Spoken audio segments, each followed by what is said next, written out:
इतना ले पूरी तरकारी बनाओ ले देखा था कुल खाली होना नहीं खाए में लग गए। इतना कुल खा था जैसे महीनन सदियन से बुखार बढ़े। इतना लगा था ऐसे ही कुल खाइए तो हमारे का इज्जत बोड़ दिए सब। ऐसा करा के ना लात मार के हगा ना नहीं। तो वह गणेश जी कहा था कैसे कहा था हमारी बात माना नहीं तो आज इज्जत ले ली है दोनों हमारे। कहा बाड़ा बतिया के माना बाबू इज्जत लुटेरा नहीं।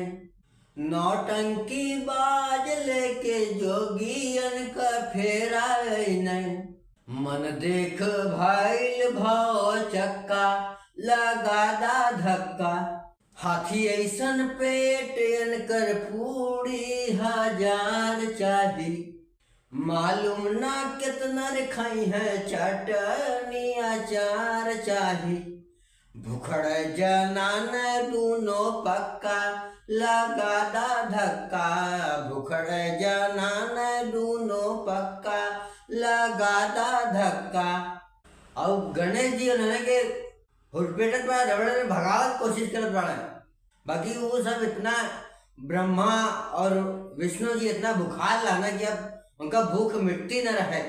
अब दोनों बाप बेटा के खोजत इतना भूख लग गई है कि समझ लग कि अब उनके इससे बढ़िया और कोनो जगह मिलवा न कहीं कि भूख अपन पेट भर सकें।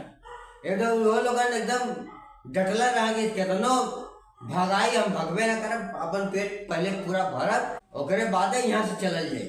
तब वह गणेश जी खुनसा गए न तो शंकर जी से कहा था कि लाते का देवता नहीं बाती से माने कब हूँ। कहता छोड़ाई दे छक्का लगादा धक्का।